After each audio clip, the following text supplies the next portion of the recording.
Hello friends, Merit Mentor welcomes you all the women studies aspirants, journal studies, gender studies।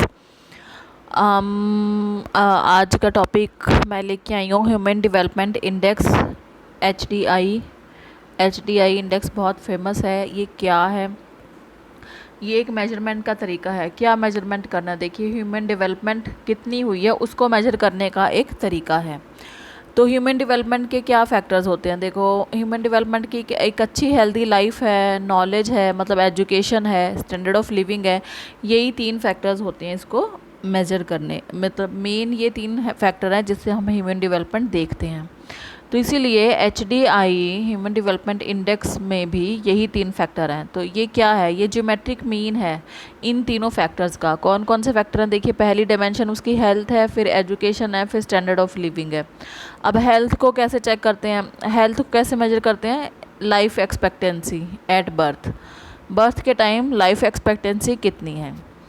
Education की dimension को कैसे major किया जाता है? देखिए, mean of years of schooling for adults age 25 years and more and expected year of schooling for children of school entering age. तो इन दोनों का जो ये दोनों फैक्टर्स को मिला के एजुकेशन डायमेंशन किया जाता है। इसका फॉर्मूला क्या है वो भी मैं अभी आपको डिस्कस करूँगी। अभी आप ये बेसिक चीज़ें समझ लीजिए। फिर standard of living. Standard of living पता चलता है कि gross national income per capita, मतलब per person national gross national income कितनी है। तो ऑब्वियसली अब जिस कंट्री का ये जिसकी हेल्थ ये वाली इंडेक्स अच्छा है, ये अच्छा है, ये अच्छा है, हायर है, तो उनका HD ऑटोमेटिकली हायर होगा। देखिए, country scores a higher HD when life span is higher, education level higher है और इनकम भी हायर है। अब ये किसने डेवलप किया था? ये देखिए, महबूब अल हक, इन्होंने ये डेवलप किया था। इसका भी क्वेश्चन आया हुआ है। और इसको अब कौन कौन कंट्री है ये जो रिपोर्ट इशू करती, अब कौन सी ऑर्गेनाइजेशन? ये national United Nations development programme, जिसे हम UNDP भी बोलते हैं, ये इशू करते हैं ये। अब देखिए, 2010 में इसको कैलकुलेट करने का जो फॉर्मूला है वो चेंज कर दिया गया था। आस्पेक्ट तो वही 3 है। देखिए, लाइफ एक्सपेक्टेंसी है, एजुकेशन का है, mean year of schooling and expected year of schooling, और पर कैपिटा इनकम है। लेकिन इसको कैलकुलेट करने का जो तरीका है वो बदल दिया गया है। वो भी मैं आपको दिखाती हूँ क्या है। देखिए, ये मैं आपको ये सीधा विकीपीडिया पे ले आई हूँ। यहाँ पे बहुत अच्छे से एक्सप्लेन किया हुआ है। ये देखिए, लाइफ एक्सपेक्टेंसी इंडेक्स कैसे चेंज किया है। लाइफ एक्सपेक्टेंसी -20, ये 85।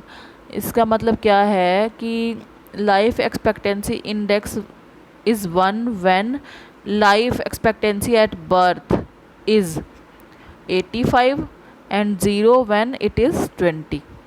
तो जो जिनका 85 के नियर अबाउट है तो उनका 1 के पास होगा, और जिनका 20 के नियर अबाउट है वो 0 होगा। मैं आपको यहाँ बता दूँ कि ये जो HDI है ये 0 से लेके 1 तक वेरी करता है। तो जिनका हायर है HDI वो 1 के पास है, और लोअर वाले 0 के पास हैं। ठीक है, तो ये 0 से 1 में मेजर किया जाता है।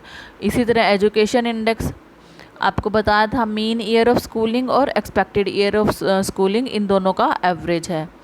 अब मीन ईयर ऑफ स्कूलिंग का फॉर्मूला क्या है ये देख लीजिए। 15th is the projected maximum of this indicator for 2025, और एक्सपेक्टेड ईयर्स ये लेके चल रहे हैं।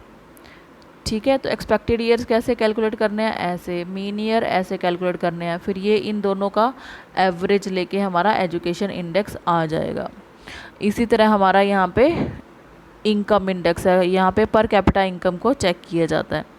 तो पर कैपिटा इनकम के लिए भी देखिए वही है कि अगर इनकम 75,000 के पास है तो ये आई मतलब इनकम इंडेक्स 1 होगा, और अगर ये 100 के पास है तो ये 0 हो जाएगा। ये सारे तीनों इंडेक्स कैलकुलेट करने के बाद HDI क्या है? HDI इन तीनों इंडेक्स का ज्योमेट्रिक मीन है। ये हमने पहले भी पढ़ा है कि ये इसका ज्योमेट्रिक मीन है। ये क्वेश्चन एग्ज़ाम में आए हुए हैं। मैं बेटा जितने भी वीडियोस बना रही हूँ वो सारे एग्ज़ाम बेस्ड हैं, ये एग्ज़ाम में आ चुके हैं।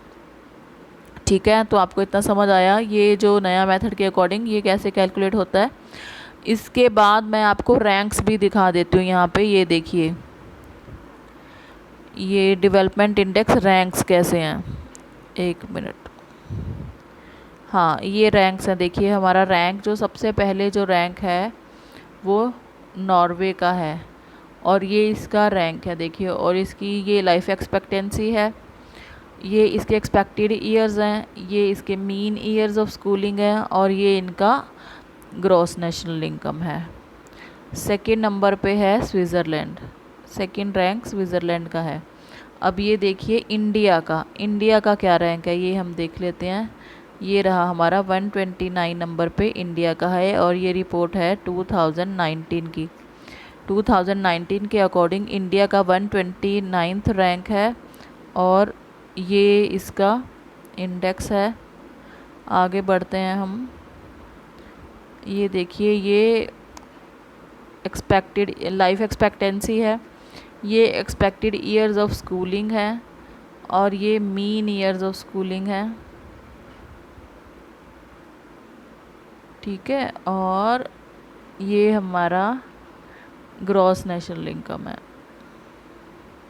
तो इन तीनों को मिला के है। आपको यहाँ पे ये याद रखना है कि इंडिया का जो रैंक है वो 129 है और इधर की डिटेल भी आपको याद रखनी है क्योंकि